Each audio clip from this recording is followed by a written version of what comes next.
What's going on? Welcome back to another episode of the AJ Red Show. It's your boy AJ Red. I'm back with another episode of P.Valley, episode 8, season 2. I don't even know what the fuck the title of this show, but did y'all see that man had to suck the dick of a 45? Y'all want to talk about it? Shit. If y'all don't, y'all know good and motherfucking well I do. Y'all ready? Let's chat. It's the AJ Red Show, starring me, AJ Red. Make sure you like, share, and subscribe. Thanks for watching. Now let's get into it. What's going on? And welcome back to another episode of the AJ Red Show, starring me, none other than your boy, your homie, your friend, like Kirk Franklin say, your cousin, AJ Red, right? I'm back again with another motherfucking video. We back down in the valley with the girls getting naked. And y'all know the rest. I ain't gonna sing the rest of that shit. Anyway, welcome back all the subscribers to whom have subscribed. And welcome new viewers, old viewers and new viewers. Again, I say thank you guys whom have subscribed to the channel and come back and are who are helping me with this this building of views and subscribers. I appreciated the comments. I love it. For those of you who have not subscribed or liked or shared the channel, please do so now. If you will so kindly, please. It will help your boy out a lot. Again, for those of you who did, I think I asked a lot of you, but you guys still have been delivering so much more than I've asked. And for that, I want to say thank you. I appreciate you so much. If y'all noticed, like I told y'all, been through the COVID, beat that shit, ain't have a problem, right? And I looked a little, I was off my game a little bit because I had some videos to do, and I had to start back rubbing elbows. Well, not rubbing elbows because the motherfucking monkeypox is out here. So I had to go back to work and be around the people and whatnot and all this. So I finally got me an appointment at the beauty parlor and went and got my wig slayed. And, I had to go down into the beautician to get myself together, as y'all can see. So I did go get myself fixed up. I told you I can't be all fucked up at no point, not just on these videos, but not even stepping out my front door. So, yeah, I finally got my appointment, got in there, and got my shit done, y'all. So anyway, jumping right into the episode of P.Valley Season 2, Episode 8. I want to start off with Keyshawn.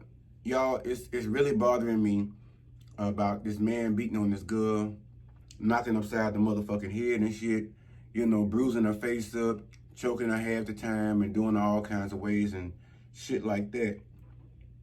But Keyshawn meeting Haley at this diner and having this conversation about getting passports and reading that story that Haley had given to her, prior in a couple of episodes back, about how, in secret code that she got out of her situation with being abused and moving forward with her life.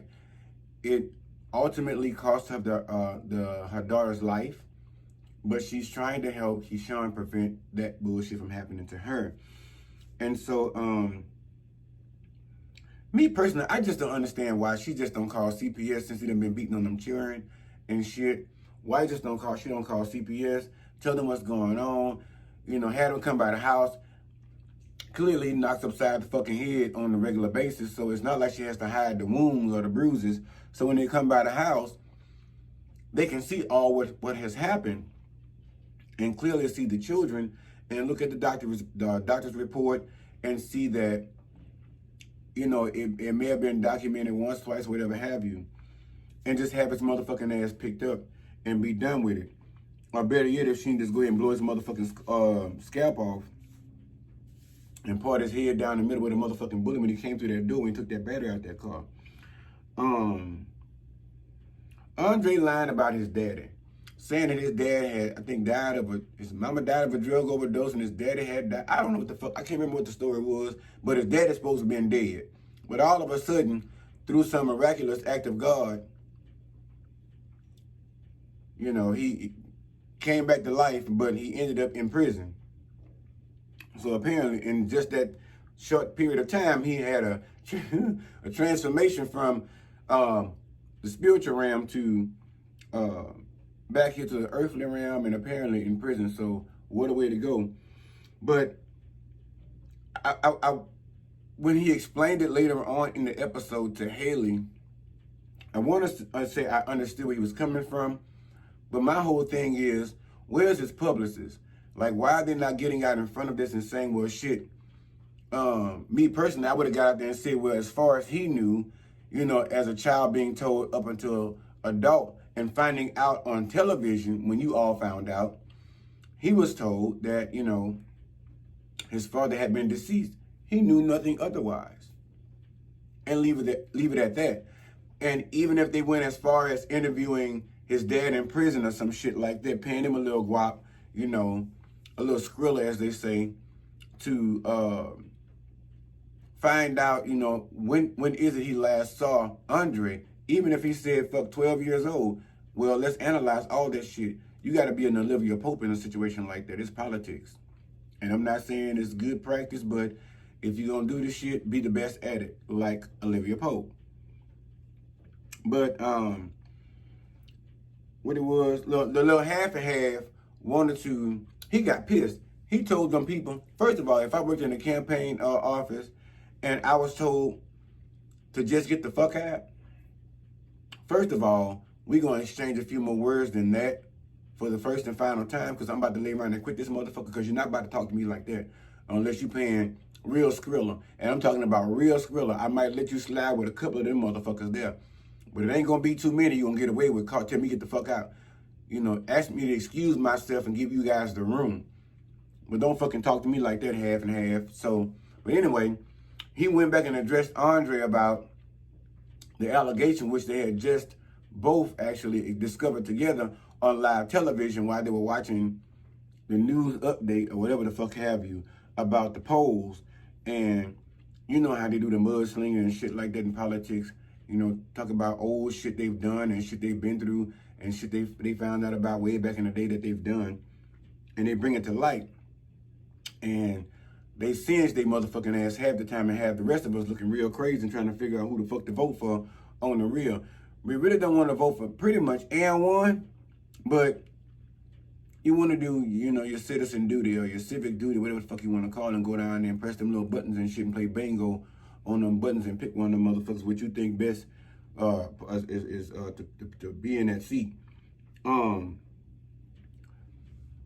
Like I said before, with politics, when shit like this happens, you get out in front of it most times, especially when big allegations like this happen. Sister Patricia Woodbine, no, I'm sorry. Pastor Patricia Woodbine, when hers came up on the television and they watched it on the telly, and it showed her out there fighting and squabbling with the people and shit and fighting on the sidewalk, you know, because she was selling pussy and carrying on back in the days and sucking dicks and, you know, being bitch slapped with wieners and carrying on and shit like that. And I'm understanding because, fuck, if you watched it, you heard what Sister Woodbine, our Pastor Woodbine said. She got on there and addressed her motherfucking shit. She got on that motherfucking, she gave a full-on statement. They said, well, what are you about all these allegations, you know, Pastor Woodbine? She said, listen, it ain't no secret. I ain't ever tried to hide it from y'all. I even told y'all I sucked dicks back in the days. I tricked and whored. She said I done had so many dicks slapped up against my face to pretty much shit. I still got about 100 or 2 more sermons to go to make up from them dicks being slapped in my face. To really, really be in God's good graces. So with that being said, I admitted my shit. And she also capped it out with the cherry on top and said, I hoard so Chuckalisa can be free. So she said all that pussy I sold, all that dick I sucked, all them dicks that smacked me side the forehead or in my cheek area, you know, I did that for Chuckalisa because at the end of the day, God has given me a message, and I came to her, Shenandoah. He gave me a message to come and deliver the people. And that's what I came to do. She said, my past is not me. You know, bitch, like that Facebook saying, holding me against my past is like robbing my old house. I don't live there anymore. You know, You ain't getting nothing there, but oh shit, I moved on to a whole new place. So she was basically telling everybody like, yeah, I admitted my shit. I stand in my truth. That's what happened during that time. But I'm a changed whore now. A changed pastor, lady, woman. I'm changed now. I'm different. You knowing? Yeah. But she got in front of that shit real quick and got right there down with the press like Andre should have done and got in front of that shit and admitted, even if it was an admittance of, because Pastor Woodbine was raw with her admission, you know, she went down, she carried it all to the altar and left it right there. She carried it all to the news broadcasters and left it right there. Okay?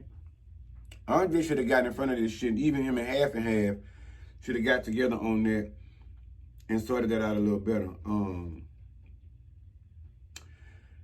The little boy Dig buying them 2 small shoes for Keyshawn when she got home and all this different shit, trying to make up to her. You know, this would be Louis Vuittons, red bottoms or whatever. Where he got the money from, I don't know. I guess one of his parents, because he ain't never been able to hold no job, let alone get a job, throughout this entire fucking season and pretty much last season as well for the most part. But he bought these shoes. They were too small. And for some reason, you know, he was like, well, no, your feet used to be, what, a 6.5 or 7.5, he said. And she was like, well, nigga, shit, out of 2 babies. Oh, I'm sorry, not nigga. I ain't gonna say that word. Nigga, I can say, but I ain't gonna say. I'm gonna let that slide. She said, Derek got to having 2 babies. Like, you know, the body changes. You know, things change. My feet swelling up and all this other shit. He went motherfucking bananas in pajamas. He got to whacking himself upside the head, going bananas and crazy and shit, talking about what can I do to straighten this out, make it better and all this. After he done bust aside the face, knocked in the eye, squeezed around the neck like a motherfucking poppy squeeze dog, looking for them eyeballs to balls the fuck out. I'm like, are you serious? Now you want to make it right, but you done beat this bitch up and these babies for all this time, and now you want to make it right? There's a lot you can do to make it right. Get you a job. Get you a J-O-B. Take your ass over to the McDonald's somewhere and see what they got. They need a fry boy or somebody to flip them hamburgers, because the bottom line is, let me tell you something, as a man, and I'm speaking from my motherfucking self, as a man, you do what needs to be done to get what you got to have taken care of. In a nutshell. And I've been one to do so. And I ain't telling you about no sucking no dick and none of that other bullshit. I'm talking about if I got to go down here to McDonald's, and I have a whole motherfucking college degree, but if I got to go down here to McDonald's in the meanwhile, while I'm in between jobs to keep things afloat, you best believe I put that motherfucking McDonald's hat on and turn it. Well, not nowadays, because it'll never happen again. But, you know, I've been there. And if that's your last option, which these days, I don't have last options. I just don't have them. I make boss ass decisions, and I'm moving them bitches accordingly. Period. But in that moment, he has 2 children that his wife or girlfriend, old lady, chick, boo, whatever, his little mama is having to show her naked ass half the time to make, you know, ends meet to get the family a little meat and bread on the and potatoes on the table. You know, to get a little Similac for the children, and a little cream of wheat, oatmeal, grits and shit, bacon on the table for them children to eat, because children cost. And them week vouchers nowadays with the price of things ain't really taking care of all that shit. And if you got food stamps, bitch, hey, I salute you.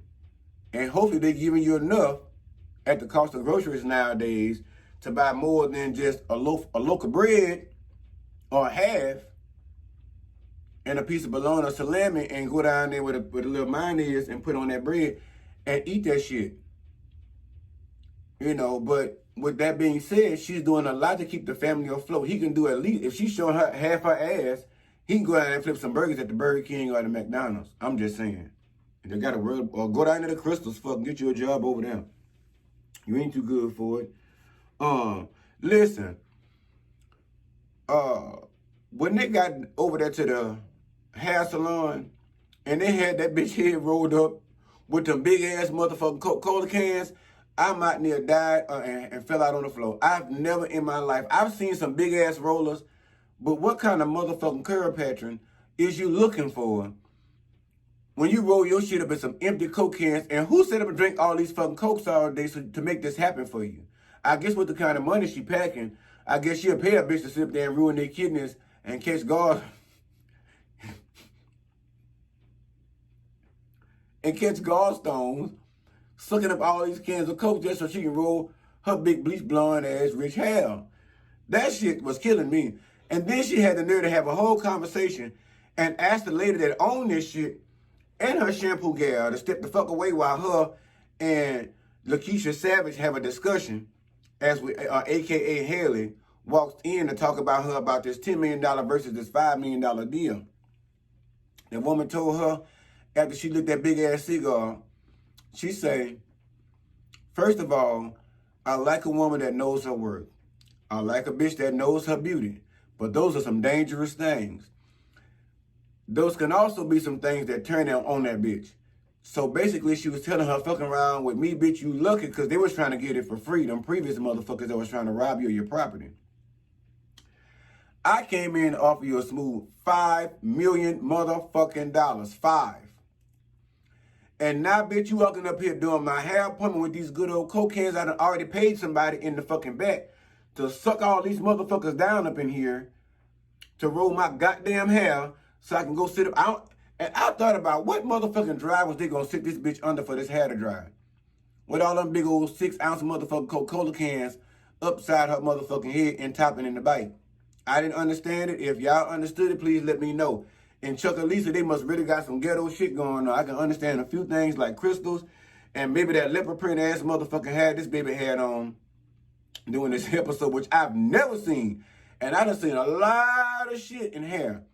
But I ain't never seen a bleach blonde bitch with some, what is not leopard print, was it leopard or cheetah? One of them motherfuckers, the pattern was still the fuck off. From root to tip. All right, all the way down to her 22 inches. But I was trying to figure out who in the fuck was going to supply a drive big enough. It seemed to me they had to take this bitch down to the car wash and just turn them blow dryers on maybe low speed and let her just sit there and smoke that big ass cigar and just let the heat just cool, just get that shit stiff and get it right and just slide them cans out each side. And I guess, but them was going to be some big motherfucking coils. I ain't never seen coils that big. Jesus Christ, with some big old curls. Drop down in the comments if y'all live down there in Chuckalisa. Hey, how y'all doing? If it's a real place, because I ain't never looked up on the map, because Mississippi got some crazy ass places. Yazoo, get over here, Mississippi, stand over there, Mississippi. You know, you still ain't got no hang a motherfucking Mississippi, but I mean, in some parts of it. But anyway, I digress. I move on from that real quick. I ain't gonna be in Mississippi, but if that's a real thing, and you live in Chuckalisa, bitch, drop down in them comments and let me know if y'all use them Coke cans, Sprites, Delaware Punches, or them Delaware Punch cans.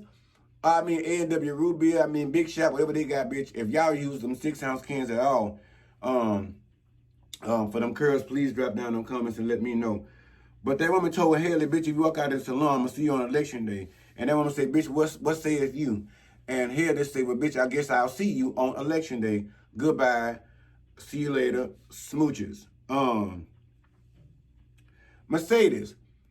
The show really started out with Mercedes not being ready. Mercedes clearly is not ready to be the #1 bottom bitch that she used to be, to bring the show back to the reopening. I couldn't say it the way I want to. I'm still sucking on the mint, bitch. I'm still trying to get myself together. My throat chakras ain't right. I'm working on it. I'm healing. But I got y'all next time, hopefully. But she wasn't ready. She kept doing, I guess that's why they named it Death Drop, because death, which equaled what she kind of caused, and more of the shit, of course, as we seen took place, and I got to get to that in a moment, you know, and it kept causing that shoulder to trigger again, and she kept dropping to the floor. She just wasn't ready. And it was funny, bitch, how the girls was reading her to the sidelines, was talking about, you know, it's not fair that the reopening gonna have the men picking up the gray puss hairs off the floor. Picking up the gray puss hairs off the floor, y'all. Them bitches was off to the side reading Mercedes like she was not a 2022 bitch, but a 2000 I'm sorry, a 1920 Mercedes like the first one when they came out, which, bitch, with, anyway, she was not ready. And clearly that's why Haley went to go back and to recruit Keyshawn, because Keyshawn had been popping ever since the paint, was shut down from murder night and COVID and all this other shit. So she been doing her thing still, being on a Lil Murder tour and all that. So it was no surprise to me that at some point, the way she started off last season, the very first season, that she would eventually rise to being, not the bottom bitch, but probably now number one bitch.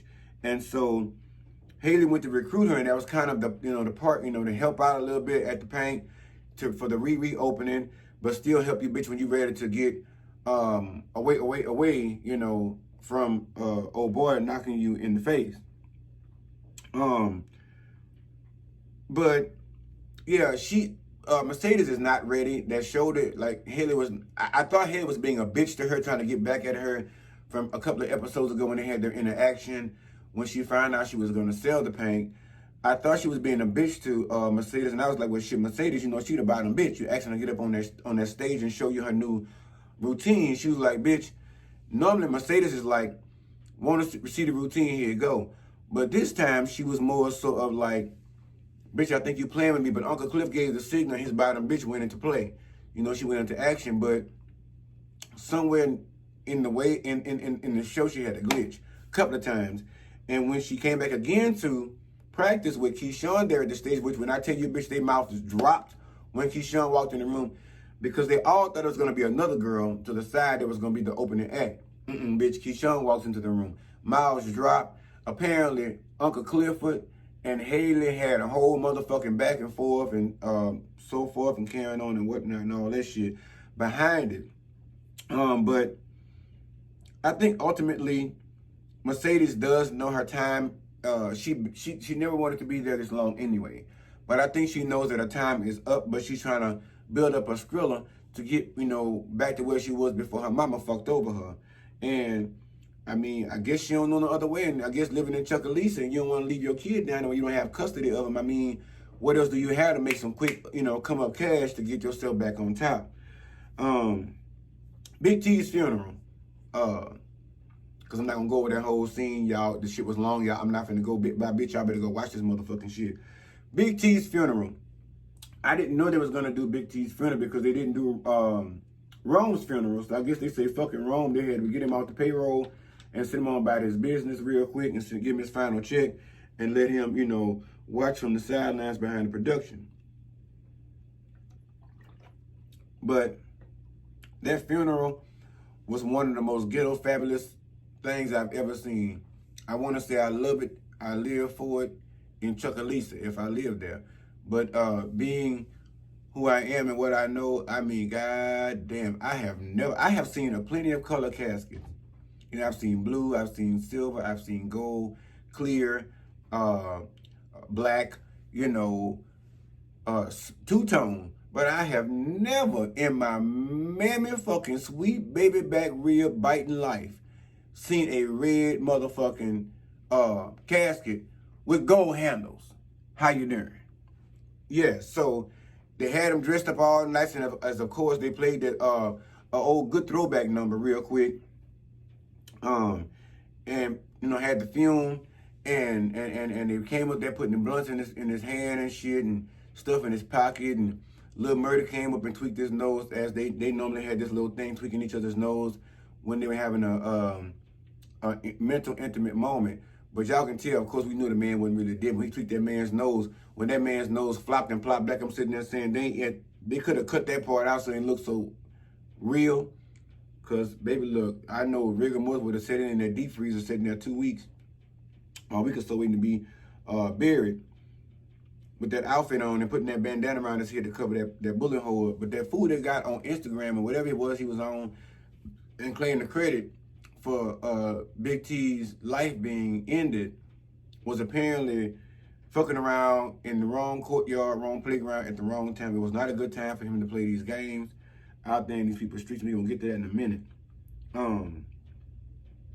Oh yeah, that's what I was talking about. The girls said that Mercedes needs to hang up her titty tassels and, retire and going about her way and getting her stripper retirement check.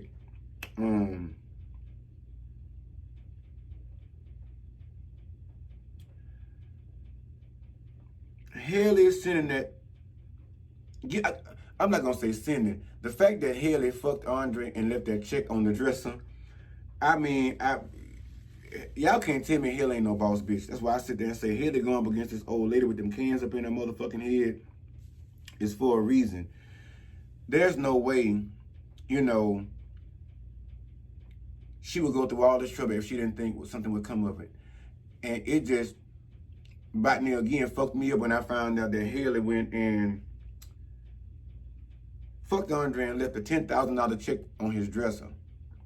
But he wasn't willing to, you know, get booty with her again until she offered, because he was like, well, no, bitch, I don't want you to be going in the morning.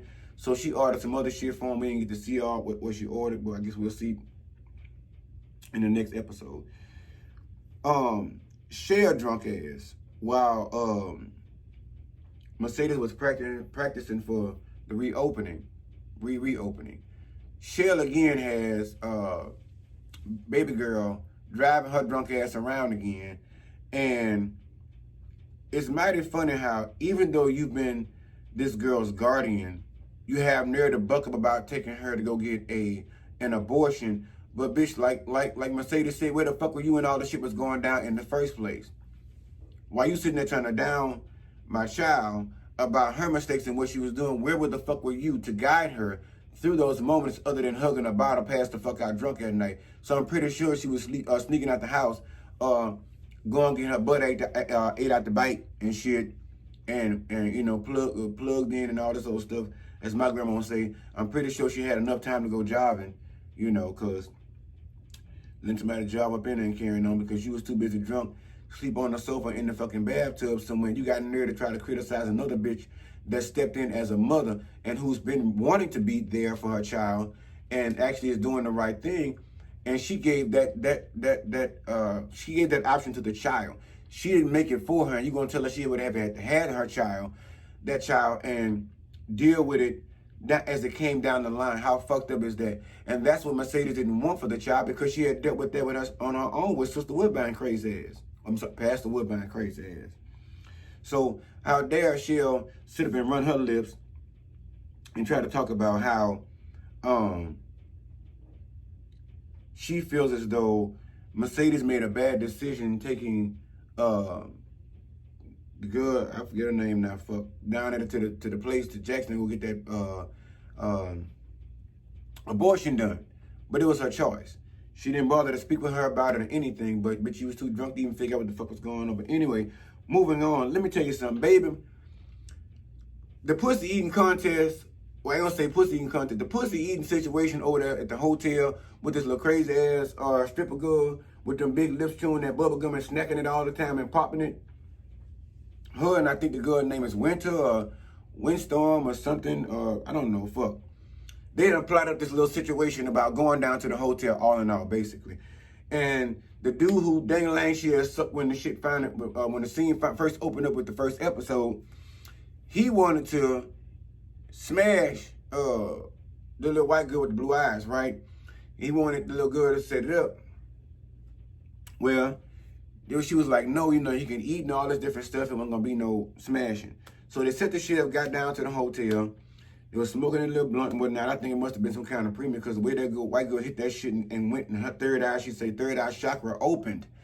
And it felt like it was not going to be good. It wasn't a good thing to take place. And let me tell you something, when your third eye chakra opens, if you even know anything about it, baby, let me tell you something. That's all I'm going to say is, okay? And she was on to something in a sense. And the shit really ain't over. So the man came over, you know, little gas decided to stay and play Candy Crush in the bathroom while the man eat the good cat out. And when it was done, when he was finished, he didn't pay all the money. He was short $200. So the girl came out the bathroom and shit to check the situation. And I knew this crazy bitch had something in mind, because she done already served some time, you know, and dealt with some shit in her life. So she wasn't these two right here, them two crazy outlaws there.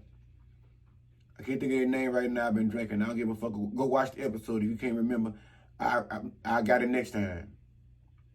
But anyway, when she came out the bathroom to check old boy about, she was like, you know what the issue is? She was like, he's $200 short. And so he was like, well, fuck that, you know. She ain't moaning the way I wanted her to and all that different shit. And the girl was like, you know, fuck that. Had you actually done it right, I wouldn't have had to fake an orgasm, and I'd have got it right if you'd ate my puss the right way. That's what she said. So maybe you need to go back to puss eating school, take another class, recertify yourself, or get yourself up on game in 2022. Come back again. Maybe I won't have to pretend to moan, and you can make it real. She said, bottom line is apparently I can tell a man who can't please a woman, who knows they can't please a woman, and they trying too hard, some shit like that. I'm paraphrasing. But at that point, he proceeds to grab this baby around her motherfucking neck, and he tried to squeeze her shit like one of them pop-out eyeball dolls. And he was like, bitch, say it again. Say it again. I'm like, well, bitch can't really say it again if you squeezing this motherfucker's neck like a hose pipe trying to cut that motherfucker off. So, somewhere out the blue, this other little crazy motherfucker here came out with a whole 45 and put it up against his head and told him, say, check this out. You might want to go ahead and turn her neck loose, because I'm about to show you something real quick. I knew that little girl was crazy, but I really knew that little motherfucker was crazy when she decided to tell that man she liked to play little games, Russian roulette, one bullet up and down. And when she put it to her own fucking head first and clicked that bitch, that right there said it to me the same way she put it. She said, I'm no stranger to death, and I'm definitely not scared of it, basically, in so many words, bitch, so I can play this game all day. And she put that bitch to his head and clicked it. I was starting to think that maybe she was punking him and there was really no bullets in there. But when that bitch turned that car over there to the chop shop and she opened that 45 up, it had that one bullet up in there. So something told me it was real. But she clicked that bitch. She finally told old girl, Snow White, the Snow Bunny, she told her, say, look, bitch, take his clothes off. So what you mean? Bitch, just like I motherfucking said, bitch, take his motherfucking clothes off. That bitch undressed him real quick, and she walked in front of him and said, get on your knees. I'm like, please don't kill this man, because both of y'all going to jail over some crazy ass shit. But listen, when he asked what, the Snow Bunny say, motherfucker, she say, bitch, get on your motherfucking knees. That powder she had sniffed, I guess, had kicked the fuck in, and she was on that long pony ride on that ranch that has a never-ending point, I guess, till you get to the end of that cliff, and that's when the shit, I guess, wears the fuck off. She was on that ride. So she had finally got aboard what this fool was doing. That bitch told that man, open your mouth. Listen, I was thinking to myself, she gonna put that barrel in this man's mouth and accidentally pull this trigger, and she gonna blow that man's head straight out the motherfucking back up on them walls. Well, like I started off in the previews, I ain't never seen nobody suck the dick of a 45. Have you? If you have, drop down in the comments and tell me all about it, please, because I am dying to hear, because I've never seen other than here with this nut here. But she made him open it, and when I tell you she grabbed the back of his head and she face fucked the shit out of him with that 45. And I was hoping she wouldn't accidentally pull that trigger and knock his shit out the back up on them walls and spread. But somewhere along the way, it cut to where they stole the man's car and took it over there to the chop shop. Again, I already told y'all about that shit. Y'all know the rest. I told y'all Lil Murder wasn't okay. I told y'all them dreams and shit when them men triggered him at that funeral and told him all that shit about a nigga got to understand about taking credit for a man's body and disrespecting his funeral or his death or some shit like that.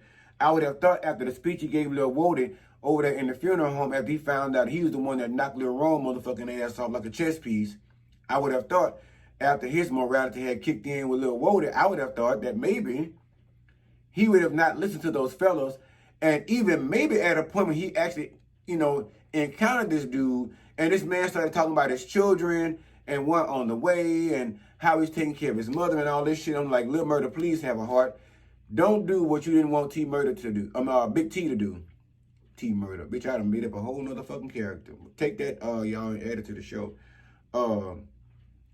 But when that man was talking about his kids, he was like, Lil Tyler and all of them, yeah, I know him. He said, but I'm going to tell your son you loved him. And when I tell you, he rat-a-tattooed his motherfucking ass and amped him up with that motherfucking I guess AK-47. Bitch, listen, turned that man into a human sprinkler system and left him out there in the gutter with that bag of tampons and probably ice cream and Oreo cookies and shit and that canned Coke in that brown paper bag, laid out there on the ground, dying in his own blood. And I told y'all Lil Murder was not okay, and this motherfucking proved it. When they found out about the situation when, Mercedes got back to the house and her and old boy had their moment and all that shit. Before then, they found that the boy hadn't got smoked over there in the alley and shit.